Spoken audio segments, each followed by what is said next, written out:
বন্ধুরা সবাইকে আসসালামু আলাইকুম আর একটি নতুন ভিডিওতে আপনাদেরকে স্বাগতম। তো আমরা যারা মুরগি পালন করি তারা অবশ্যই এই ধরনের সমস্যার সম্মুখীন হয়ে থাকি।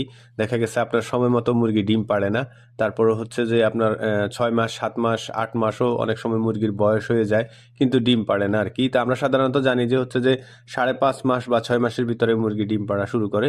তো আমরা আজকে পুরো ভিডিও জুড়ে আপনাদেরকে কিভাবে এই সমস্যার সমাধান করবেন সে বিষয়ে একটা ধারণা দেওয়ার চেষ্টা করবো ইনশাআল্লাহ। তো শুরু থেকে শেষ পর্যন্ত আশা করি আমার ভিডিওটি দেখবেন। তো বন্ধুরা, যদি আপনি আমার চ্যানেলে নতুন হয়ে থাকেন তাহলে অবশ্যই চ্যানেলটাকে সাবস্ক্রাইব করে পাশে থাকা বেল আইকনটি বাজিয়ে দিন। আর শুরু থেকে শেষ পর্যন্ত দেখে যদি আপনার কোনো উপকারে আসে তাহলে অবশ্যই ভিডিওটিতে একটা লাইক দিয়ে দিবেন।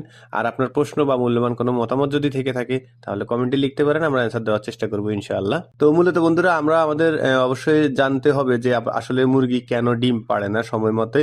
তো অনেক সময় দেখা গেছে আমরা অনেকেই মুরগিকে কতটুকু খাবার, এক একটা মুরগিকে কতটুকু পরিমাণে খাবার দিতে হবে সেটা অনেকে আমরা জানি না। তো সেই কারণে হয় কি, আমরা অতিরিক্ত যদি খাবার দিয়ে দিই বা চর্বি জাতীয় খাবার দিয়ে দেই, সেই ক্ষেত্রে হচ্ছে যে মুরগির শরীরে যদি চর্বি জমে যায় সেই ক্ষেত্রে অনেক সময় মুরগি ডিম পাড়ে না, ডিম পাড়তে বিলম্ব করে।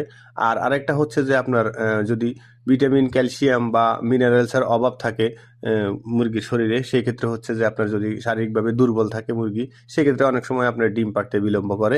তো একটা বিষয় মনে রাখবেন যে শারীরিকভাবে তখনই আপনার মুরগি দুর্বল থাকবে যখন ওর পেটে কৃমি থাকবে। তো অবশ্যই আপনি একটা বিষয় মাথায় রাখবেন, যদি আপনি শুরু থেকে যদি একদিন বয়স থেকে যদি আপনি মুরগিগুলো পালন করে থাকেন, সেক্ষেত্রে একদিন থেকে 60 দিন বয়সের মাথায় গিয়ে আপনি অবশ্যই মুরগিকে কৃমির ডোজ করিয়ে নেবেন। তো আমরা আসলে মুরগির কৃমির ডোজ কিভাবে করবেন সেই বিষয়ে আমাদের চ্যানেলে অবশ্যই একটা ভিডিও দেওয়া আছে।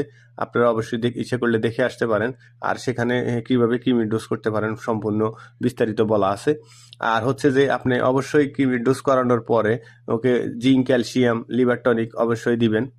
তো আশা করি যে আপনি যখন জিঙ্ক, ক্যালসিয়াম, লিভার টনিক দিবেন কৃমির ডোজ করানোর পরে, এরপরেও যদি আপনার মোটামুটি 15 দিন 20 দিনের মাথায় যদি আপনার মুরগিগুলো ডিম পাড়া শুরু না করে, সেক্ষেত্রে আপনি একটা কাজ করতে পারবেন। সেটা হচ্ছে যে আপনার ADE3 যদি আপনি ওদেরকে খাওয়ান, তাহলে আশা করি যে ADE3 1 থেকে 5 দিন পর্যন্ত খাওয়াবেন। এরপরে আশা করি আপনার মুরগি ডিমে চলে আসবে 10 থেকে 15 দিনের মাথায়।